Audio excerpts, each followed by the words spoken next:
Kenji Fujimori. Lo dijimos en este programa. Lo dijimos que va a ser un tema de campaña y se presentó en campaña este último mes y ha sido, digamos, uno de los pilares.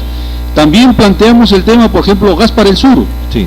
Y hemos visto de que eso es un punto que se ha debatido en la agenda electoral y que aún incluso está presente en la agenda de gobierno, ¿no? Y fue un tema, disculpa aquí la interrupción, pero más o menos situándote en ese escenario, fue un tema que permitió que Alfredo Barnechea salga a la palestra. Él tomó claro, ¿recuerdas? El tema del gas como un tema emblemático en su programa de gobierno. Claro, y lo dijimos acá, mira, yo me pongo a pensar, yo en la mañana me levanto, me despierto con 18 grados de temperatura, 19 grados de temperatura, veo a mis hijos, están tranquilos, abrigados, pero yo me pondría en el caso de los padres que viven a los 3.000 metros sobre el nivel del mar aquí en el Perú, con fríos abajo de los 15 grados. Es totalmente irresponsable que el Estado no asuma una responsabilidad con respecto a estos peruanos, y más aún que ellos se lo merecen, ¿no? O sea, en este último proceso electoral han sido la conciencia nacional.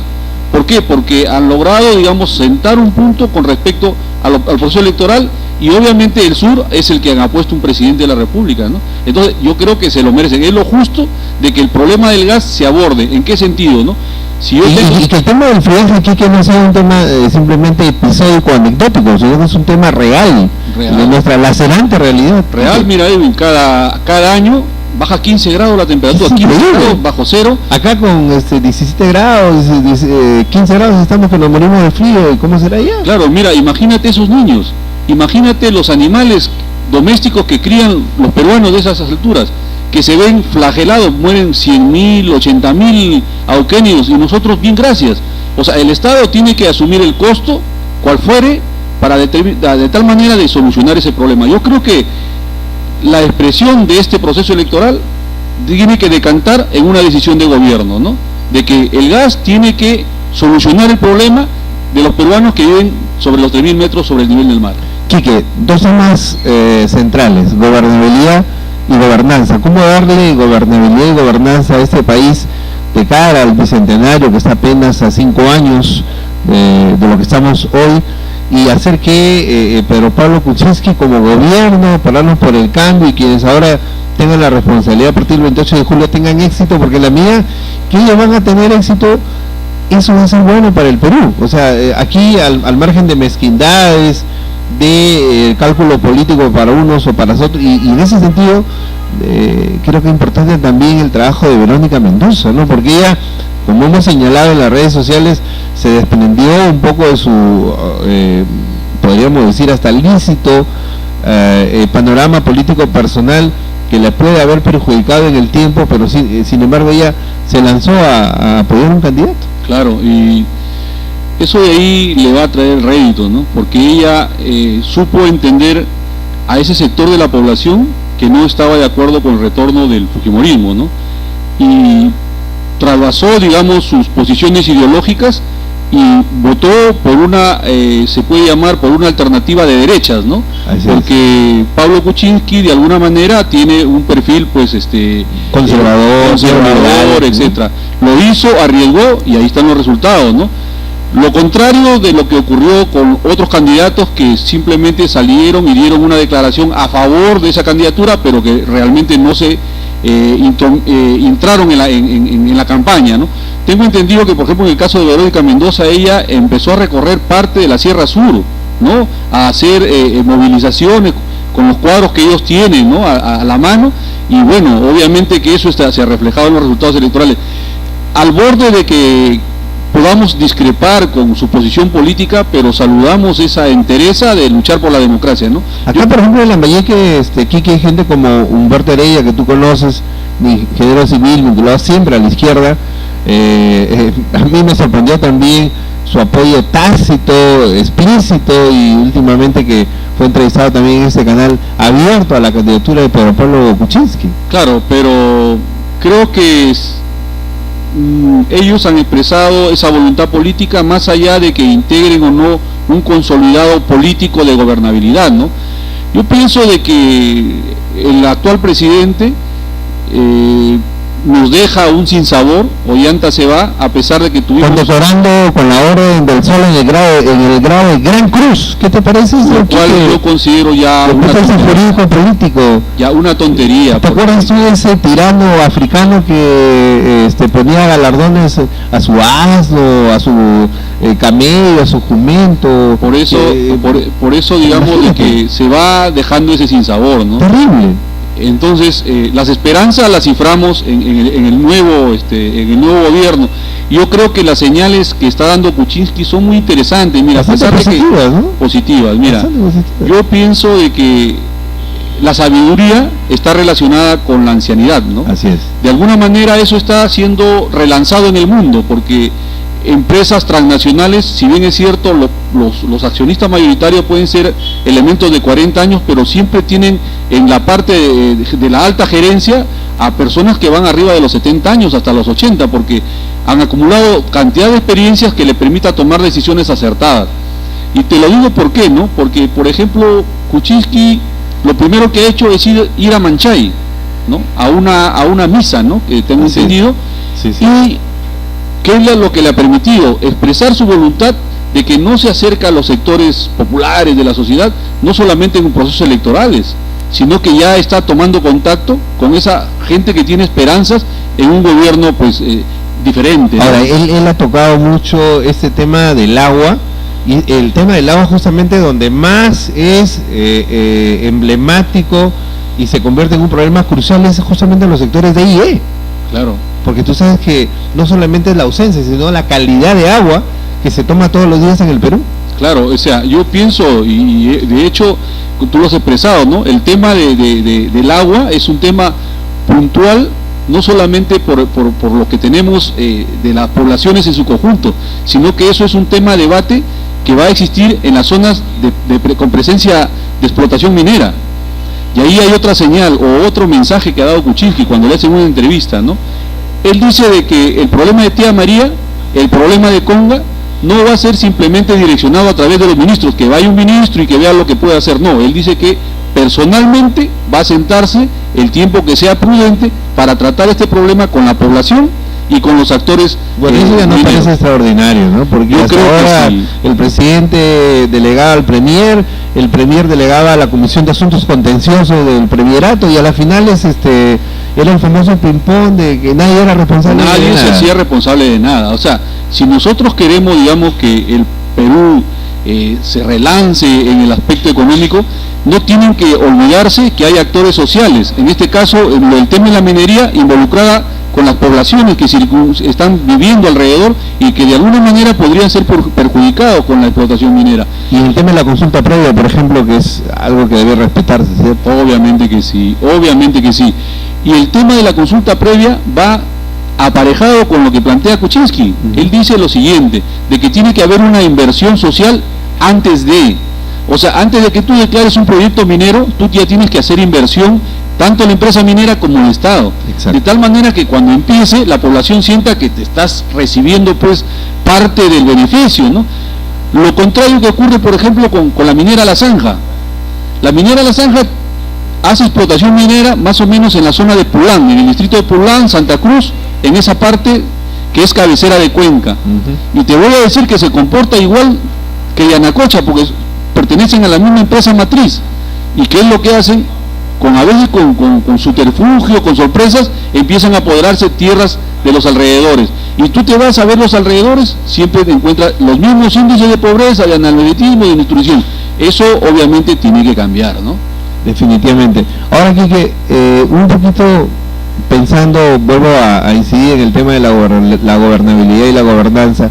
En este gabinete que se debe estar forjando ya en las próximas 2 semanas, bueno, Kuczynski anunció que probablemente a fin de mes ya tenga el gabinete listo. Debe ir gente del Frente Amplio, como por ejemplo Oscar Dancourt, Pedro Franque, algunos otros técnicos de otros sectores. ¿Sería bueno un gabinete de ancha base o habría que dejarle en total libertad, como debe ser, al presidente electo para que él mismo nomine a quien, bueno, él crea conveniente?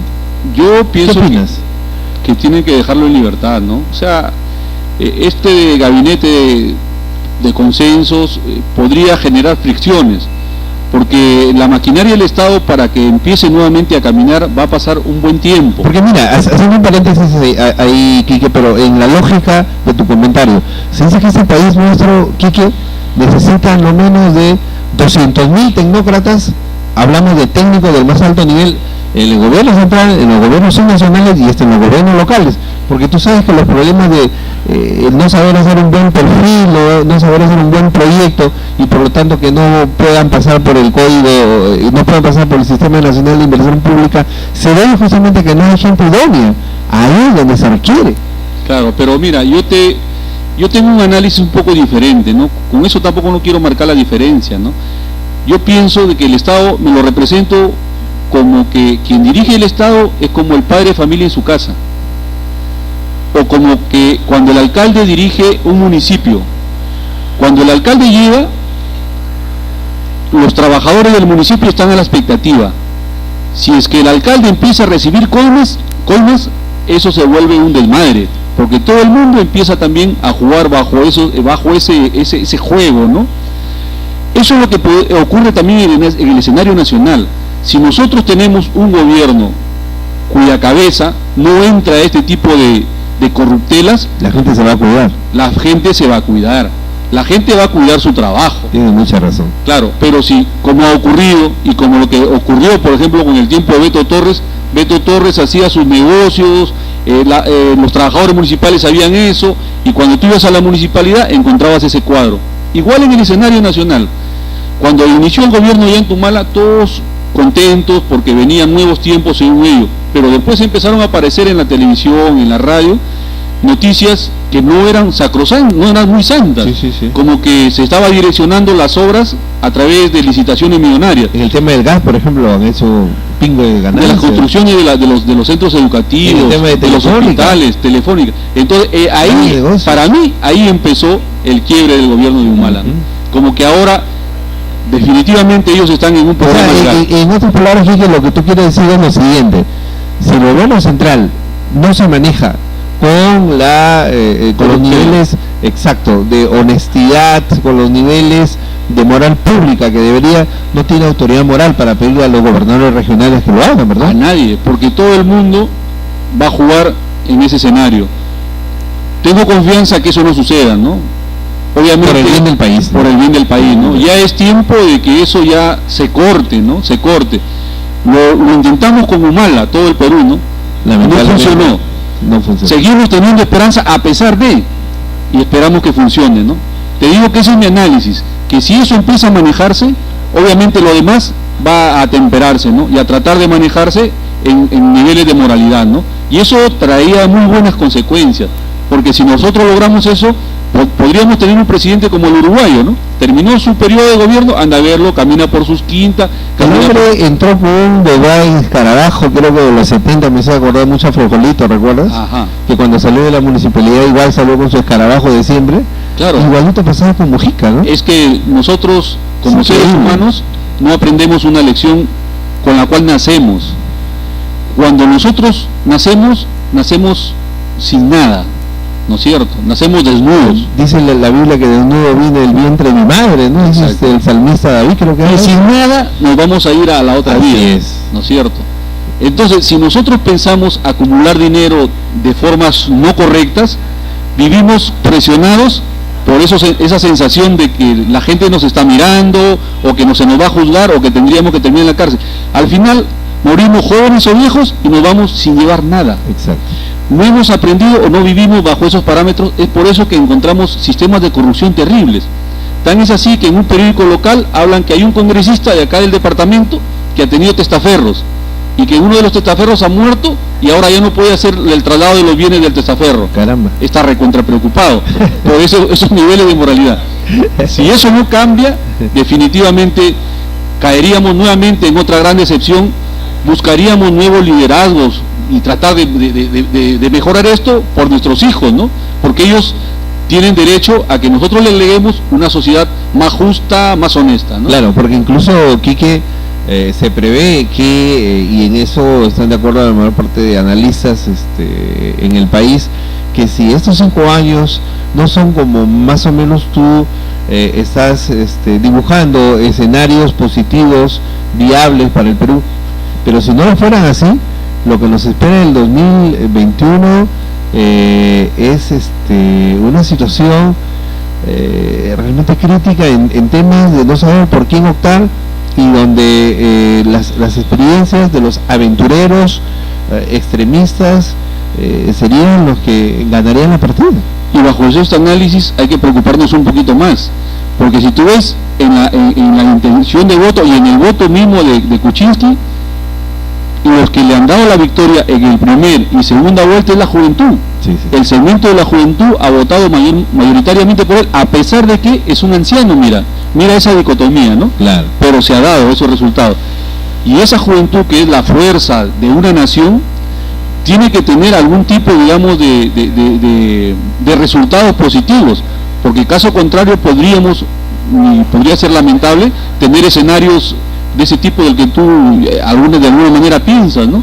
De los cuales yo prefiero descartar, ¿no? Prefiero que este gobierno funcione y que haga positivamente las cosas y bajo niveles de moralidad, de manera tal que la juventud en el 2021 tenga que nuevamente elegir un gobierno que tenga esas características y que nos permita que como nación tengamos ese futuro que esperamos para nuestros hijos y para los que vengan, ¿no? Ahora, hay temas centrales, Quique, como por ejemplo el tema de la gran inseguridad ciudadana, que es un tema del día a día en el país, que de alguna forma Pedro Pablo Kuczynski supo poner bien claro en el tapete cuando él dijo: el tema comienza por el narcotráfico. O sea, no es aquí que el choro escapero, el que pasa con la bolsa del ama de casa en Mochoqueque a las 3 de la tarde, 1 de la tarde, no sé. No, aquí el tema pasa porque hay un poder oscuro donde compromete a sectores del Ministerio Público, al Poder Judicial, en el caso del Callao, el Gobierno Regional del Callao, la Municipalidad del Callao, y esos de alguna forma son el blindaje que tiene esta corrupción. Mira, eso es un enfoque. Yo tengo otro enfoque que lo hemos conversado también contigo, ¿no? Y para eso me permito comparar realidades, ¿no? Realidades que yo las conozco porque las he vivido, ¿no? Te hablo, por ejemplo, de la realidad europea. Cuando tú llegas a Europa, es increíble que tú te llevas la mayor sorpresa de tu vida, porque tú piensas encontrar una sociedad muy parecida a la nuestra, pero es todo lo contrario. Para empezar, no encuentras viviendas de adobe. Los niveles de mendicidad en las calles son casi mínimos. El nivel de delincuencia es mínima. Si nosotros tenemos el 40%, ellos deben estar en el 3% en corrupción, por ejemplo, ¿no? Pero ¿por qué sucede esto? Porque ellos sí han abordado un problema fundamental. Yo creo de que no es solamente que nosotros tengamos un país con moralidad, sino tenemos que tener un país con equidad en lo económico. O sea, no es posible que los recursos naturales que de toda la nación de algún momento se vendan al extranjero y ese dinero o bien genere, digamos, riquezas a nivel de la clase gobernante y no se distribuya, por ejemplo, a los sectores que lo necesitan. No te digo que se le regale a la población, sino que se invierta en determinados frentes, ¿no? Por ejemplo, en generar trabajo para la juventud.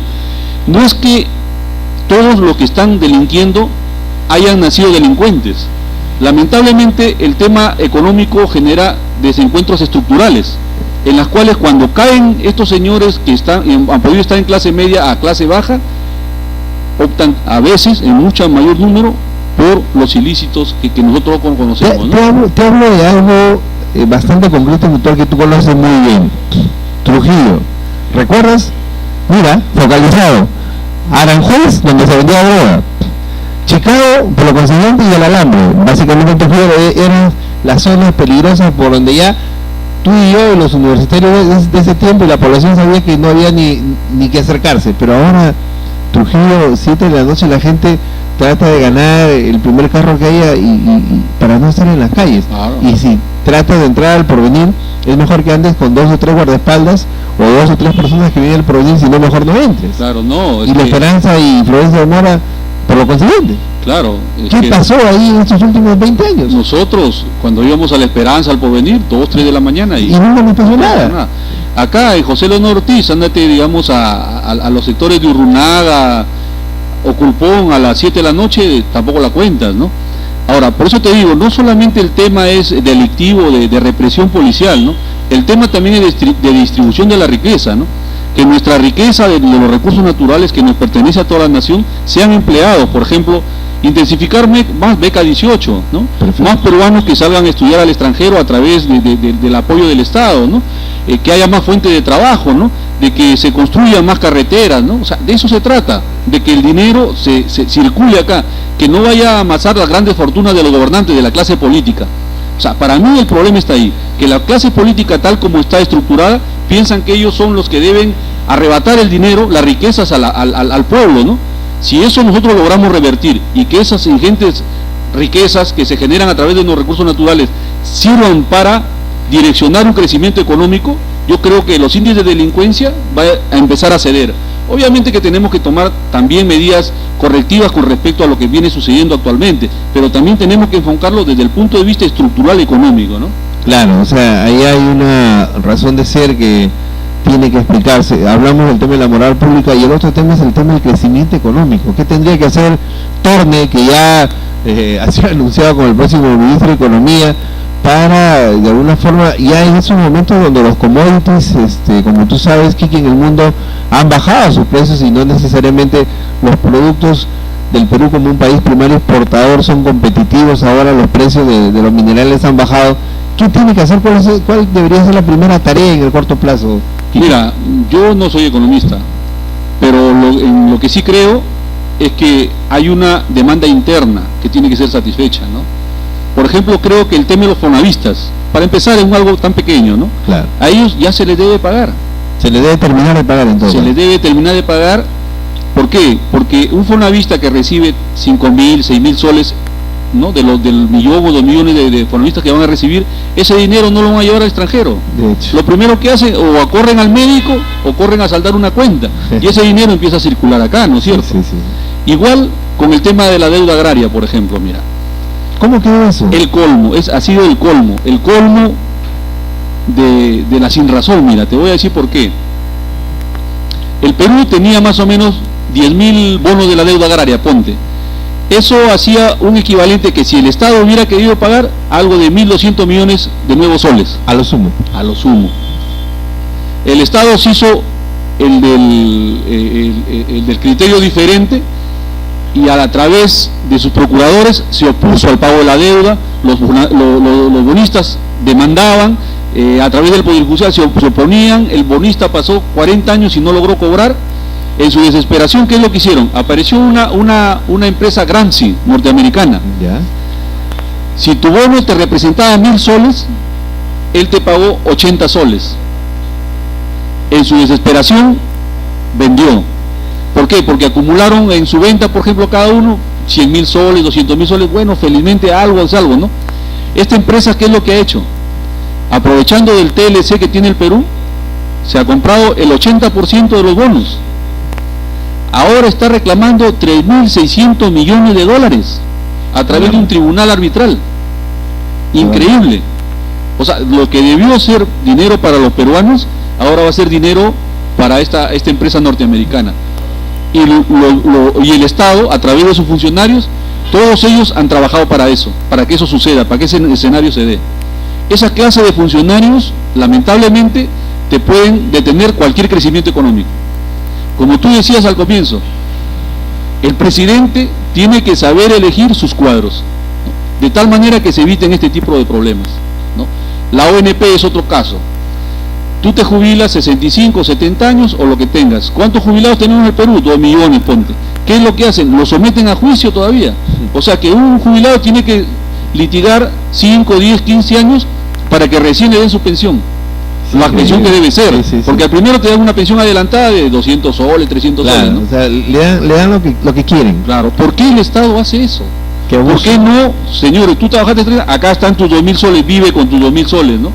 Ese dinero, como te digo, no se va a ir al extranjero, porque en la vida tú tienes 2.000 soles, no te vas a ir a pagar, ese dinero va a quedar a circular. Yo por eso te digo, sin ser economista, yo prefiero que el tema económico se maneje primero a través de la demanda interna, ¿no? Que acá circule el dinero, ¿no? de lo que podamos nosotros tener como reservas que hay, o como venta de recursos a través de las regalías o a través del impuesto a la renta. O sea, es como se decía aquí que años atrás compramos primero con la deuda interna antes con la externa. Esa es la deuda interna. Yo pienso que eso nos va a lograr relanzar, a solucionar en parte el problema de delincuencia, porque como te digo, con las personas cuando ya tienen una fuente de trabajo, claro, un porcentaje seguirá en ese mundo, su mundo de la delincuencia y la droga, pero yo no creo de que el ser humano no pueda, digamos, superar ese estado habiendo solucionado condiciones mínimas por lo menos para el desarrollo. Para empezar, ¿no? Para ya no hablar, por ejemplo, de lo que se debe hacer, los trenes que deben haber, digamos, en la parte de los Andes, en los trenes de penetración. Pulgar Vidal, ¿qué decía? El proceso de regionalización no puede ser un proceso democrático, decía. Tiene que ser un proceso autoritario y transversal. Sí. Costa, sierra y montaña, decía, ¿no? Entonces yo me imagino, si a eso tú le implementas un sistema de trenes, por ejemplo, que en Europa funciona a la perfección, abarata los costos del transporte y además que tienes comida más barata para la población. Nuestro amigo Iván Fernández, por ejemplo, ha sostenido la tesis que el tren para Lambayeque es mucho más ventajoso y económico que el terminal marítimo. No sé si estás tú de acuerdo con esa posición, pero él lo ha probado, lo ha demostrado, incluso lo llamó a una polémica pública a Jorge Nakasei, que dicho sea de paso nunca se presentó. No, yo creo que se complementan los dos. El tren son complementarios, porque obviamente la China, el máximo exponente de la economía mundial, va a necesitar llevar sus mercaderías a Europa a través de estos puertos, porque se ahorraría 4.000 kilómetros con respecto a llevarlo por Panamá. Pero Salaverry y Paita, ¿tú crees que van a estar conformes con que haya un puerto más competitivo en Lambayeque? Es que no se trata de que van a estar conformes o no, sino que la misma necesidad... tema de intereses regionales, de intereses de grupo, de intereses comarcanos que nunca lo vamos a desterrar. Ni por eso, porque de alguna manera cuando ese flujo llegue, van a necesitar y tiene que implementarse ese tipo, ¿no? O sea, eso de ahí, como te digo, se complementa, los terminales marítimos con los trenes, ¿no? Se complementan. Yo te digo porque eso, por ejemplo, permite abaratar el costo de los productos de la selva, ¿no? Si tú lo traes a un precio más barato, quizás, ¿no? Llegan acá a los mercados, alimentan mejor a tu población mejor alimentada no necesita ya estar continuamente yendo a un centro de salud, porque la dentadura, las gripes tienden a caer cuando el ser humano está mejor alimentado. Muy bien, Quique, realmente muy reconfortados con tu presencia el día de hoy y como siempre agradecidos. La próxima semana, de pronto, teniendo el panorama político de corto y mediano plazo, sería interesante hablar, por ejemplo, sobre el tema de lo que ya viene el 2018, ¿no? Porque estamos, el próximo año nuevamente es un año preelectoral. Claro, ya lo vemos, por ejemplo, a nuestro amigo Alejandro, que está postulando en Trujillo, ¿no? Ya está moviéndose el hombre, sí, Alejo. Muy buen amigo, muy excelente persona, gran profesional, y esperemos que esa vez tenga éxito. Me da mucho gusto ver a nuestra generación, hombre, que está dedicando al Colegio de Ingenieros. Mesones. Muchos Mesones. Claro, yo no sabía. Sabía que había sido candidato, pero recién hoy me he enterado que es decano del Colegio de Ingenieros de La Libertad. Un buen elemento también. Buen cuadro. Sí. Buen hombre. Muy bien, Quique, muchas gracias una vez más. Y a ustedes, amables televidentes, muchísimas gracias por el día de hoy. Saludos a nuestro amigo Lolo Ayasta, en algún lugar de la ciudad de Chiclayo, de la región Lambayeque. A propósito, saludando por el día del camarógrafo peruano, ¿verdad? Del reportero gráfico peruano.